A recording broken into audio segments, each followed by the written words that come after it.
So at my house, it was violent. There was a lot of physical abuse. You know what I mean? I was molested, and then a lot of dark things happened growing up. Okay, and so when I play Stardew, it's like and watch Great British Bake Off. That's what I feel like my home should have felt like. Wow. You know what I mean? Where it's like warm and there's trust. You know what I mean? What also like Stardew is like Emily's gonna be there. You know what I mean? You know where she's gonna be at. You know what I mean? You know that on Friday night, Sam and Sebastian are going to be playing pool at the bar, at Gus's Tavern. Right. Right. Right. And so you can rely on these characters that you love, right? You know that your kids are going to be there, and your wife is going to give you a gift, and I also know what I'm going to give her. You know what I mean? And it gives me a sense of it soothes me. Stability. Yeah, my trauma. It soothes my trauma, and that's why it's so, games like this is so fucking important, because I think I've talked to a lot of people that play Stardew, and they use it as a tool of therapy. It really is a masterful done game. I feel like if you're not playing it, and I feel like a lot of people listening to this are going to play it now, and I think it does more. You know what I mean? I think certain TV shows and movies do more than just added entertainment. I think it's therapeutic almost in a weird way. And I think that's who if I ever have a family, that's how I want it to feel like. You know what I mean? Safe. Right. You know what I mean? Yeah. I mean, the thing is, like, when I made Stardew Valley, I wasn't ever thinking I'm making a therapy game. I know. I was just making a game that I thought would be fun. Yeah. And then it just happened to have this special effect. Yeah. And a lot of people have said this to me, but I think it's great. I think it's like some people, when I'm on the road, they go, "Hey, dude, you got me sober." Why? Because I mentioned I'm in sober. Like, my intended thing wasn't to say that to get people sober. I just sharing my experience, strength, and hope, right, with people, right? And then people just get sober from it. So it's not an intended thing, but it does help people, And I think that's what's incredible about your art form. You know what I mean? Is just that it reaches areas of society that I can't even reach. You know what I mean? So it's like I think it's a really cool thing that you did, dude. And I think in terms of video game folklore, you're up there with like Bethesda, and you know what I mean? You really are, dude. Like Todd Howard is his name? Todd Howard. Yeah, from Bethesda. And you're really fucking important, dude. You know what I mean? To the genre. Thank you. Yeah. I mean, I think the thing that I hope like my story would inspire people is that, like, you don't have to have connections necessarily. You don't need to be an insider. I didn't know anyone. I'd never made a game before. Yeah. I just made a game like that I wanted to make. I wasn't following trends or anything, and it came from the heart, and it blew up. So it's like, I hope that inspires people to kind of, believe that, to dream and to try things, and to, not feel like I can't do it because I'm not an industry insider. Right, yes. Yeah. Because I remember when you were almost done, and there were people online. What do you call it when people are online or watching? Like streaming? Not streaming, but I think you were like, people knew that the game was coming out, right?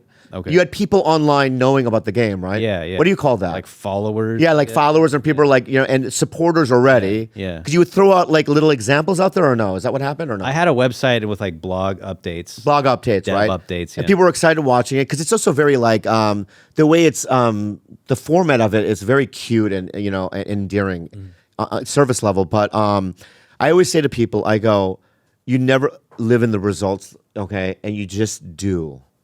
So I just love doing stand-up. I didn't know it was going to take me to LA and all these other things, right?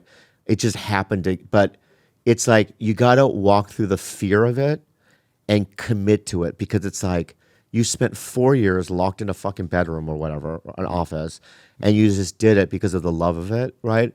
And I encourage everyone just to do it, because you just don't know, man. You never know. And then when it hit, that wasn't the intended dream, I don't think, that you were going to be like an industry, like, pioneer. No. Yeah. But see, that's what, I say that too. Cause like, even if I worked for 4 years and the game was a flop, I would have learned so much. I would have grown as a person, and I would have had the dignity of like, I had finished a project. And I feel like that is important too. And that can, if you keep that going, eventually, you're really increasing your chances of something happening. Yeah. Yeah. It's better than doing nothing. Yeah, but have you always been fearless? No, not at all. You- I used to be like a very fearful and anxious person, actually, before Stardew Valley came out. You know what's so funny? Me too. I'm not this guy. I was so sensitive and weird, and like I couldn't look at authority in the eyes. Like if I got pulled over by the cops, I wouldn't look in their eyes. I'd be so scared. You know what I mean? And the confidence that stand up has brought me is just night and day. It does. You start believing in yourself. Yeah. And go, oh no, I have a reason to be here. Absolutely. You know what I mean? A voice. You know what I mean? I have purpose almost, and it encourages you. Yeah. Right. So you're probably, you're probably 10 times more confident out in the world. I definitely, yeah. Yeah. And I mean, I've just done so much since the game came out, like things like this, that it's like I'm not like nervous about anything anymore. I've done a lot of weird stuff. Hey, why are you pulling that? What is this? This is young Eric when he was in a band. Oh, really? It's called 17 Colorful Feathers. Yeah. Can you people listen to the music? Yeah, it's on there. Really? Yeah. That's amazing. And do you sing or is this music? Is this instrumental? There's singing. It's not good. No. It's not You good. sing? Bobby was on in a this ba- I did. Bobby Wow. was in a band. I was too. in a band too. Okay. Yeah. We were bad. I was bad. Yeah. But so that's out there, and so that's an album that you put out. Yeah. Bobby's gonna listen to it. I'm gonna listen tonight. What are you talking about? That's my playlist tonight. Dude. There's actually a game that I made for this album. Oh. That's my first game that I made technically. Really. Yeah. And how did you learn to program? Was this the first game? I that's seen it. that online. Yeah. That's it. Yeah. Wow, that's insane. Who's this guy? Some guy playing it? That's a streamer. That's Unsurpassable Z. He's pretty cool. Oh wow! Look at that. Wow, that was amazing. your first game. That's Yeah, amazing. see, I mean, it kind of looks like crap, but with this software, you didn't really have to program. You kind of just drag stuff around and wrote dialogue and all that kind of stuff. Yeah, how did you learn? I mean, to watch the game, you had a pre. I mean, did you know all the elements, or did you have to learn along the way? I learned along the way. Like when I first started, I didn't know how to do pixel art at all. And if you look at the old pixel art, it looks like crap. Like Oh, really? The colors are awful. There's all kinds of issues with it. But I just like thousands of hours of practice. You just learn how to do it. You get an intuition for it. Wow. Did you Yeah. go to school for it? I went to school for computer science, so they did teach how to like program. So I knew how to program. We learned that in like maybe the first like quarter or two. The rest of it was all like this kind of theoretical math stuff, which I never use. Wow. During class, I would often just be like on my computer making little games just for fun, which I never See. released. Yeah, but it was yeah. kind of like the practice that led up to being able to make Stardew Valley. Wow.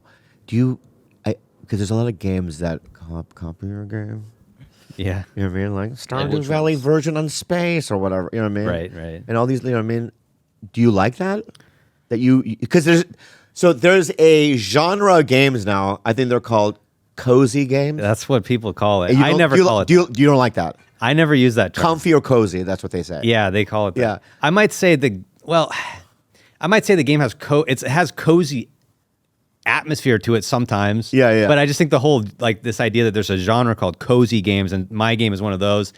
I mean, it's a label that's been put upon me. I've never used it myself. What would you call your game? I mean, an RPG. That's what it is. Yeah. Yeah. That's what I said. Yeah. That's what I always thought it was. A farming RPG. That's exactly what I it is. say. That's what it is. Yeah. It's a farming RPG with different elements. It's like also a fishing game and some of the. Oh my god! Why is some? Yeah, I also sometimes say a country life sim, but it's like a farming RPG / country life simulator. Country Life Simulator. Yeah. Yeah.